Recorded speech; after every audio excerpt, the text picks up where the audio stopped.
ಏನು ಸ್ಪೆಷಲ್? ನಮ್ಮ ತಂದೆದಿರ ನೆನಪಿಗೋಸ್ಕರ ನಾವು ಮಾಡಿರೋದು. ಮುಂದೆ ಬನ್ನಿ. ಇದು ನಮ್ಮಿಬ್ರು ತಂದೆ ತಾಯಿ ಹೆಸರು ಮಾಡಿರೋದು. ಕೃಷ್ಣ ಬಂದು ನಮ್ಮ ತಂದೆ, ಕೇಶವ ಬಂದು ಇವ್ರ ತಂದೆ.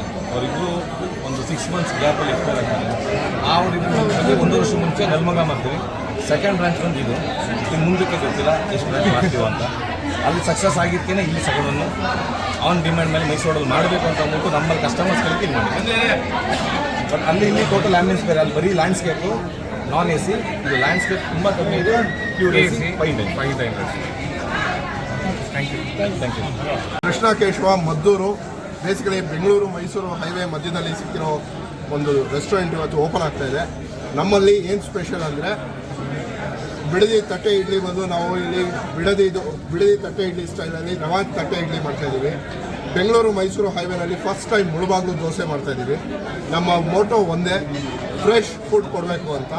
ನಮ್ಮಲ್ಲಿ ಬರೋ ಚಟ್ನಿ ಆಗಲಿ ಅಥವಾ ಇನ್ನೊಂದಾಗಲಿ ಫ್ರಿಡ್ಜಲ್ಲಿ ಇಡಲ್ಲ, ಎಲ್ಲ ಫ್ರೆಶ್ ಆಗಿ ಮಾಡಿ ರೆಗ್ಯುಲರಾಗಿ ಕೊಡ್ತೀವಿ, ಅದೊಂದು. ಆಮೇಲೆ ಹಾಸನ್ ಹೈವೇನಲ್ಲಿ ಆಲ್ರೆಡಿ ತುಂಬ ಫೇಮಸ್ ಆಗಿದೆ ಇದು. ಅದೇ ಟೀಮು ಇಲ್ಲಿ ಬಂದು ಈಗ ಮದ್ದೂರು ಹೈವೇನಲ್ಲಿ ಫ್ರೆಶ್ ಆಗಿ ರುಚಿಕರವಾದ ಊಟ ಇಲ್ಲಿ ಸಿಗುತ್ತೆ. ಮಧ್ಯಾಹ್ನದ ಹೊತ್ತು ಅನ್ಲಿಮಿಟೆಡ್ ಮೀಲ್ಸ್ ಇರುತ್ತೆ. ಆಮೇಲೆ ಬೆಳಗ್ಗೆ 6:30-7 ಗಂಟೆಗೆ ಶುರು ಆದರೆ ರಾತ್ರಿ 11:30-12 ಗಂಟೆವರೆಗೂ ಇರುತ್ತೆ.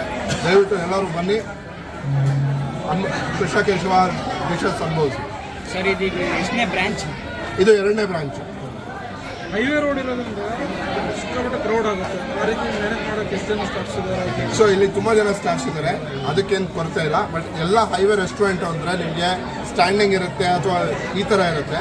ಇಲ್ಲಿ ಫುಲ್ AC ರೆಸ್ಟೋರೆಂಟ್ ಇದು.